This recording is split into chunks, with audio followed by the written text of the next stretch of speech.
যাই আমি আমন্ত্রণ জানাতে চাই আমাদের অষ্টম শ্রেণীর শিক্ষার্থী আহনাফ এবং ষষ্ঠ শ্রেণীর শিক্ষার্থী আবিরের বাবা। এবং আবির সম্পর্কে যদি আমি একটু বলি, আবির কিন্তু আমাদের আবরার সম্পর্কে যদি আমি একটু বলি, আবরার হচ্ছে আমাদের জাতীয় গণিত অলিম্পিয়াডের চ্যাম্পিয়ন। এবং তার মতো মেধাবী একটা স্টুডেন্টকে যে আমরা পাঠশালায় সার্ভিস দিতে পারতেছি, তার মেধার যে খোরাক এটা যে আমরা পূরণ করতে পারতেছি, এটার জন্য আমরা আসলেই অনেক বেশি আনন্দিত। এই ধরনের স্টুডেন্ট যারা থাকে তারা না কোচিংয়ের লেভেলটাকে আপ করে দেয়। তাদের যে আপনি ক্লাস নিচ্ছেন হুট করে সে এমন একটা প্রশ্ন করলো যে বাকিরা অবাক হয়ে গেল যে এই কেমন প্রশ্ন করে ফেললো। এটা আমাদের হামজা স্যার খুব ভালো ফেস করে। তো স্যার ভালো বলতে পারবে আসলে আবরারের এই অদ্ভুত প্রশ্নগুলোর উত্তর আসলে আমাদের হামজা স্যারই দেয়। এবং আমি আবরার এবং আহনাফ দুইজন মেধাবী স্টুডেন্টের বাবা এবং উত্তর রাঙ্গামাটি সরকারি প্রাথমিক বিদ্যালয়ের সহকারী শিক্ষক JM তৌহিদ হোসেন স্যারকে আমি আহ্বান জানাতে চাই। ধন্যবাদ আমাকে কিছু বলার সুযোগ করে দেওয়ার জন্য। পাঠশালা একাডেমিক কোচিং কর্তৃক আয়োজিত আজকের সায়েন্স অলিম্পিয়াডের পুরস্কার বিতরণ অনুষ্ঠানের সম্মানিত সভাপতি এবং নারায়ণহাট আদর্শ ডিগ্রি কলেজের ICT বিভাগের সম্মানিত অধ্যাপক জনাব মোহাম্মদ সেলিম উদ্দিন, এবং আজকে আমাদের মাঝে উপস্থিত আছেন নারায়ণহাট আদর্শ ডিগ্রি কলেজের ইংরেজি বিভাগের বিভাগীয় প্রধান এবং সহকারী অধ্যাপক বিশিষ্ট কবি, সাহিত্যিক এবং ছড়াকার জনাব আনোয়ারুল আজিম, উপস্থিত অত্র প্রতিষ্ঠানের সম্মানিত শিক্ষক শিক্ষিকা মণ্ডলী, অভিভাবক অভিভাবিকা এবং ছাত্র ভাই বোনেরা, আসসালামু আলাইকুম। আসলে আমি একটা কোচিং বলেন, শিক্ষালয় বলেন, আজকে আমার কাছে যে ভালো লেগেছে, আজকে এখানে কোনো রাজনৈতিক ব্যক্তিত্ব নেই, কোনো শিল্পপতিও নেই, সবাই আমরা শিক্ষার সাথে অঙ্গাঙ্গিভাবে জড়িত। আমি দেখেছি এখানে একেবারে প্রাইমারি থেকে শুরু করে একেবারে বিশ্ববিদ্যালয়ের শিক্ষকদেরকে নিয়েই যারা শুধু শিক্ষার সাথে জড়িত আছে তাদেরকে নিয়ে আজকের এই অনুষ্ঠানটা পরিচালিত হচ্ছে। এই জন্য আমি আমার পক্ষ থেকে ধন্যবাদ জানাচ্ছি এবং কৃতজ্ঞতা জানাচ্ছি। আসলে মেধা অন্বেষণে আমরা মেধা খুঁজতে যাই এবং শিক্ষার্থীদেরকে তৈরি করতে যাই। এখানে আজকে অনেকগুলো কথা এসেছে আলোচনার মাধ্যমে, টেবিল টকের মাধ্যমে, সভা সেমিনারের মাধ্যমে। বাস্তবভিত্তিক যেটা শেখানো হয় সেই শিক্ষণটা হচ্ছে কি স্থায়ী, কারণ আমরা অনেক কিছু শিখি কিন্তু সেটা আমরা ধারণ করে রাখতে পারি না। তো আজকে আমরা এতক্ষণ যা শিখলাম শুধু আমরা শুনলাম না, সেটা আমরা এখান থেকে কিছুই যদি আমরা জ্ঞান আহরণ করে রেখে বাস্তব ক্ষেত্রে আমরা সেটা পরিচালিত করতে পারি, সেটা আমাদের জীবনের জন্য অনেক কাজে লাগবে বলে আমি মনে করি। এখানে আসলে যে কথাটা বলা হচ্ছে আসলে মুখস্থবিদ্যার এখানে আমরা তিনটা, যেটা আমরা শুনেছি বেশিরভাগ শুনেই থাকি, তিনটা বিষয়কে আমরা না বলবো সব সময়। সেটা হচ্ছে আমরা মাদককে না বলবো, মুখস্থকে আমরা না বলবো, মিথ্যাকে আমরা না বলবো। এই তিনটা নাকে আমরা সব সময় থাকবো। যদিও বা মুখস্থ কিছু জিনিস শিখতে হবে, কারণ বিগত সরকার আপনারা দেখেছেন সব কিছু কিন্তু প্র্যাকটিক্যালি করতে গিয়ে মুখস্থকে একেবারে বাদ দিয়েছেন। একেবারে যদি আমার কাছে কিছুই মুখস্থ না থাকে তাহলে আমি শিখতে পারবো না, সেটা কাজে লাগাতে হবে। কিছু আমার কাছে কি মুখস্থ থাকতে হবে, জানতে হবে। তো যা হোক, মুখস্থ থাকবে, সাথে সাথে মুখস্থটাকে আমাকে শুধু মুখস্থ করলে হবে, বাস্তবভিত্তিক করতে হবে, যেটা আমার ভিতরে ধারণ থাকতে হবে। এখন বুঝেই আমাকে মুখস্থ করতে হবে। আমি যদি তোতা পাখির মতো শুধু গাইতে থাকি, শুনতে থাকি, মুখস্থ করতে থাকি, সেই শিক্ষণটা কিন্তু স্থায়ী হবে না। যতক্ষণ পর্যন্ত আমি কি সেটা বুঝে এবং বাস্তব ক্ষেত্রে আমি প্রয়োগ করতে না পারি, তাহলে সেই মুখস্থটা আমার স্থায়ী হবে না। এই জন্য যে কোনো কিছু আমাকে শিখতে হলে সেটা আমাকে বুঝে শিখতে হবে। তো আমরা যারা শিক্ষকতা করি সেটা আমরা বারবার বলে থাকি। আর এখানে একটা কথা আসছে কি, আমরা যখন হাই স্কুলে যাই, কলেজে যাই, বিশ্ববিদ্যালয় লেভেলে যাই, সেখানে লসাগু গসাগু শিখতে হয়, সূত্র শিখতে হয়, সূত্রের প্রয়োগ আমাকে শিখাতে হয়। সেটা তো আমি এখানে যখন আমি শিখব, আমার যেটা শেখার কথা ছিল কোথায়, ক্লাস 6-এ, যেটা শেখার কথা ছিল আমার ক্লাস 2-তে, যেটা শেখার কথা ছিল আমার ক্লাস 3-তে, সেটা যদি আমি গিয়ে ক্লাস 7-এ শিখি, অথবা সেটা যদি আমি ক্লাস 9-এ গিয়ে শিখি, তাহলে আমি কি 9-এরটা শিখবো নাকি সেটা শিখবো? তখন কিন্তু সেই শিক্ষার্থী অনেক সময় জ্বরেও যায়। তো সেই জন্য যে একটা শিক্ষার্থীর কতটুকু পর্যন্ত মনোবিজ্ঞানী যারা রয়েছেন তারা রিসার্চ করছেন। আমরা এখন বেশিরভাগ দেখি যখন কিন্ডারগার্টেনে সেখানে গ্রামার দিয়ে দেয়, সেখানে টেন্সের ব্যবহার দিয়ে দেয়, সেখানে স্ট্রং ভার্ব, উইথ ভার্ব এগুলো দিয়ে দেয়। কারণ বেশি শিখাতে গেলে তখন সেটা সেই সময় শিখে, যখন সেই বড় হয়ে যায় তখন সেটা তার শিকনটা স্থায়ী হয় না, সে তখন তার কাজে লাগে না। তো সেই জন্য যেই বয়সে যতটুকু শেখা দরকার সেই বয়সে ততটুকু শিখতে হবে। তো আমি আজকে এই কোচিং সেন্টারও বলবো, এখানে আমি যেটা একটা অভাবনীয় আমি সম্ভাবনা দেখতেছি। এখানে যারা শিক্ষক মণ্ডলী রয়েছেন সেখানে আমি আইসিটি শিক্ষক দেখেছি, সেখানে আমি ইংরেজি বিভাগের শিক্ষক দেখেছি, সেখানে আমি ম্যাথের শিক্ষক দেখতেছি, সেখানে আমি সায়েন্সের শিক্ষক দেখেছি। তাহলে এখানে সবগুলো বিষয় নিয়ে যদি সেখানে শিক্ষাটা হয়, অবশ্যই সেখান থেকে ছাত্রছাত্রী এবং উঠে আসবে বলে আমি মনে করি। তো এখানে আমি যেটা দেখলাম, আরও কিছু শিক্ষার্থী গেলে এখন কিছু কিছু শিক্ষার্থী আছে, অর্থাৎ সে অনেক কিছু জ্ঞান রাখে কিন্তু তার প্রকাশ ক্ষমতাটা নেই। তাকে প্রকাশ ক্ষমতাটার সুযোগ দিতে হবে। সেই সুযোগটা আমি দেওয়ার জন্য বলছি, বাংলা হোক ইংরেজি হোক, সেখানে বিতর্কের ব্যবস্থা যদি আপনারা করেন, আমার মনে হয় তার ভিতরে কী আছে সেটা তার প্রকাশ ক্ষমতাটা বেড়ে যাবে। আগামীতে আমার মনে হয় সেটা রাখলে আমার মনে হয় আমার বাচ্চারা আরও কি জ্ঞানী হবে এবং আরও সামনের দিকে এগিয়ে যেতে পারবে। এখানে আবার আইকিউ, যেই কথাটা আসলে খুবই প্রয়োজন। এখানে একটা বিষয় আমি দেখেছি, একটা ছাত্র ইন্টারভিউ নেওয়া হচ্ছে, আস্তে আস্তে আস্তে আস্তে সে যখন একদম নিচের তলা থেকে 5ম তলায় উঠছে, সেখানে 3য় তলায় সেই কী করছে, হঠাৎ করে হোঁচট খেয়ে পড়ে গেছে। তখন তাকে যে হোঁচট খেয়ে পড়ে গেল, তার যে মেন্টর রয়েছে সে কিন্তু খেয়াল করছে। তখন ইন্টারভিউ বোর্ডে যখন আসলো, তাকে প্রথমে তার নাম জিজ্ঞেস, প্রথমে তো স্বাভাবিক প্রশ্ন করতে হবে। স্বাভাবিক প্রশ্ন করতে গিয়ে আস্তে আস্তে আস্তে আস্তে কি তার ভিতরে চলে যাই। তখন এবার জিজ্ঞেস করলো তাকে, দেখি তুমি আপনি উঠার সময় কততম তলায় তুমি হোঁচট খেয়েছিল? তখন কিন্তু সেটাতে আর আইকিউতে নেই, সে খেয়াল করে নেই। অর্থাৎ এরকম কিছু কিছু আইকিউ প্রশ্ন তাদেরকে করা হয়। তো আইকিউর প্রশ্ন আমার মনে হয় এখানে রাখলে ছাত্রছাত্রীদেরকে ছেলেরা আরও দক্ষতা অর্জন করবে বলে আমি মনে করি।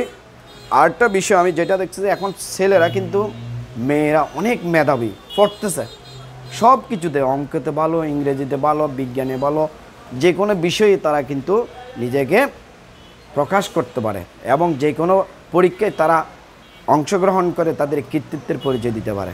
কিন্তু একটা বিষয় আমি দেখতেছি বারবার, এখন যেটা দেখতেছি তাদের একটা বিষয়, সেটা হচ্ছে নৈতিক শিক্ষা, নৈতিকতার অভাব রয়েছে। কারণ অনেক দেখলাম আমি বৃদ্ধ মা বাবারা কোথায় চলে যাচ্ছে, বৃদ্ধাশ্রমে, তাদের ছেলেমেয়েরা অনেকে কিন্তু ডাক্তার, অনেকে ইঞ্জিনিয়ার, অনেকে কিন্তু ভালো ভালো জব করতেছে, অফিসার, কিন্তু সেই জিনিসটা তাদের পিতা মাতারা কেন ওখানে? কারণ সেই সব কিছু শিখেছে, সেই নৈতিকতা শিখে নেয়। যেমন আমি যদি উদাহরণ দিতে যাই, আবরার কথা আপনারা নাম শুনেছেন, বুয়েট ইউনিভার্সিটির, তাকে কিন্তু হত্যা করছে কারা হত্যা করছে? বুয়েটের শিক্ষার্থীরা। এখন একজন বুয়েটের শিক্ষার্থী বুয়েট পর্যন্ত নিয়ে যেতে তার পিতা এবং মাতা যে কত কষ্ট করছে, সেটা কিন্তু যারা বুয়েটের টিকে নাই তারা ছাড়া বুঝতে পারবে না। কিন্তু অনেক কষ্ট করছে, কারণ তার পিতা মাতা শুধু লেগেই ছিল তাকে বুয়েটে ভর্তি করার জন্য, কিন্তু তাই সেই সফল হয়েছে। কিন্তু একটা দিক দিয়ে তাকে পড়ায়নি, কোন দিক দিয়ে? তাকে নৈতিকতা শিক্ষাটা দেয় নাই। যদি সেই নৈতিকতা শিক্ষাটা দিত, তাহলে সেই আরেকটা ছাত্রকে গুলি করতো না, আবরারকে হত্যা করতো না। তো সুতরাং আমি দেখতে পাচ্ছি শুধু এটার পাশাপাশি আমরা যদি নৈতিকতাটাও শিখতে পারি, তাহলে ভবিষ্যতে শিক্ষার্থীরা পরিপূর্ণভাবে শিক্ষণ অর্জন করতে পারবে। এখানে অলিম্পিয়াড জিনিসটা আসলে আমার কাছে আসলে আপনার নতুন লেগেছিল। আসলে ওই দেখতে দেখতে শেখা, কেউ কিন্তু দেখে শিখে, কেউ কাজের মাধ্যমে শিখে, কেউ করে শিখে। তো সুতরাং অলিম্পিয়াড জিনিসটা আসলে আমিও ছিলাম না। আমি যদিও একজন প্রাইমারি বিদ্যালয়ের শিক্ষক, আমার বিদ্যালয়টা হচ্ছে দক্ষিণ রাঙামাটিয়া সরকারি প্রাথমিক বিদ্যালয়। তো যা হোক, এখানে কিছুক্ষণ আগে যে বক্তব্য দিয়েছিলেন ওনার বড় ভাইও আবার নাসিম, উনিও আমার কলিগ, উনি ফালফরায় আছে, উনি সহকারী শিক্ষক। উনি এখন মহিউদ্দিন সাহেব যে ফটিকছড়ি কলেজ আছে, উনি আগে সুহবিল সরকারি প্রাথমিক বিদ্যালয়তে ছিল, উনিও আমার কলিগ ছিল একসময়। তো যা হোক, এখন আমি যেই কথাটা বলতে চাচ্ছি, অলিম্পিয়াড গণিত এখানে দেখা যাচ্ছে সায়েন্স অলিম্পিয়াড। তো অলিম্পিয়াড জিনিসটা এখানে শুধু আমি ম্যাথ অলিম্পিয়াড নয়, এখানে দেখা যাচ্ছে ম্যাথ অলিম্পিয়াড রয়েছে, তারপরে আপনার ফিজিক্স অলিম্পিয়াড রয়েছে, রোবট অলিম্পিয়াড রয়েছে, তারপরে হচ্ছে ইংলিশ অলিম্পিয়াড রয়েছে। এখানে আমি ইংলিশের দক্ষ শিক্ষক দেখতে পারতেছি। এখান থেকে খুঁজে বের করতে হবে, হয়তো আজ একটা ছাত্র অথবা দুইটা ছাত্র এক সময় ইংলিশ অলিম্পিয়াড থেকে সে হয়তো আজ জাতীয় পর্যায়ে চ্যাম্পিয়নও হতে পারে, সেটা আপনারা তৈরি করতে পারে।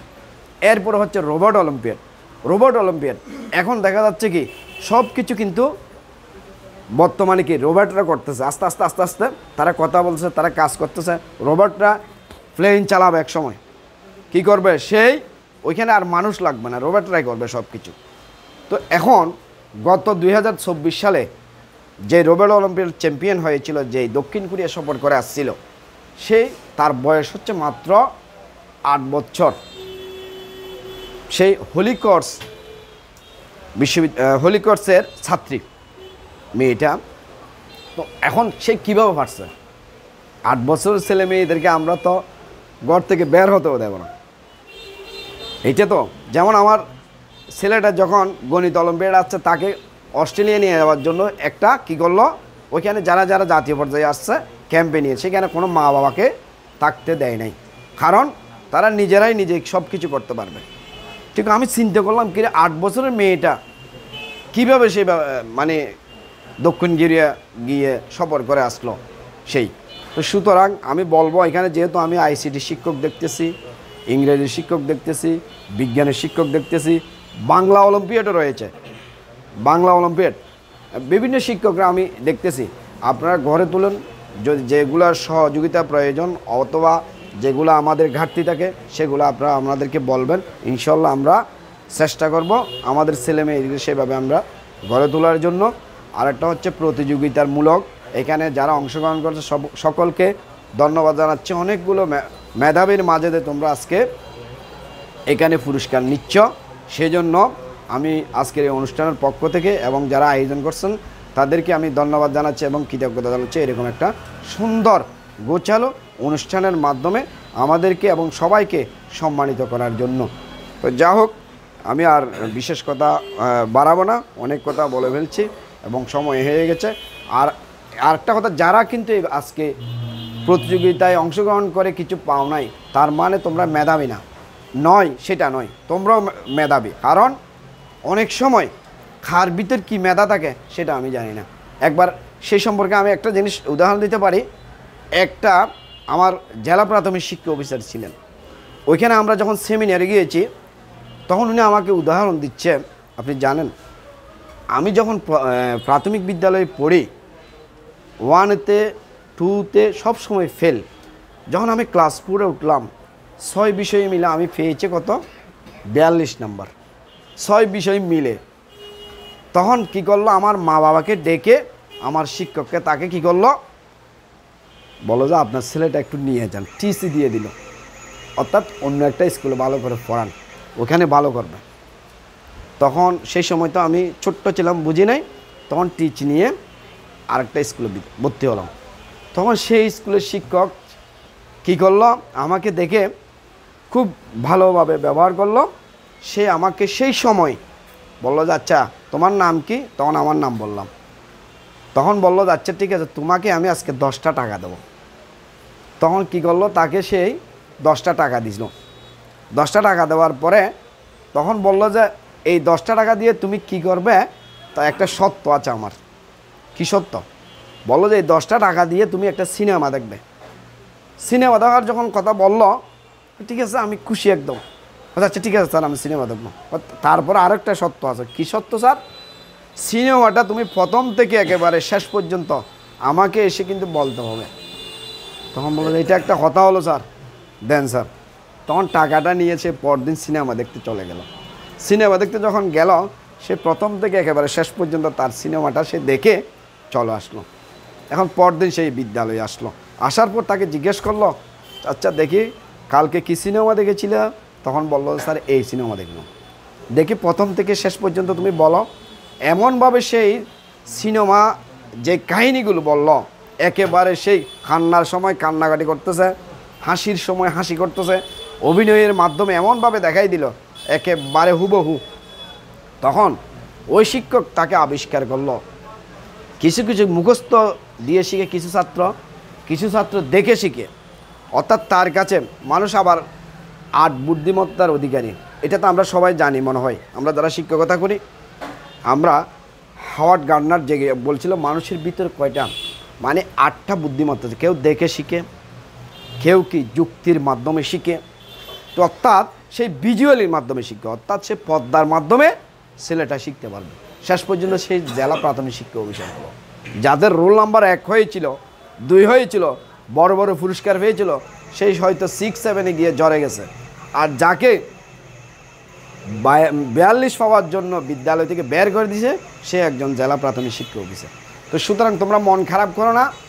আমি বলবো আসলে আমাকে প্রতিযোগিতার মাধ্যমে আমরা শিখতে পারবো এবং আমাদের ভিতরে আরও জানার আগ্রহ থাকবে। সুতরাং জীবন কোনো জায়গায় থেমে থাকে না। ধন্যবাদ সকলকে, ধন্যবাদ আমাকে আজকের অনুষ্ঠানে দাওয়াত দেওয়ার জন্য। আসসালামু আলাইকুম।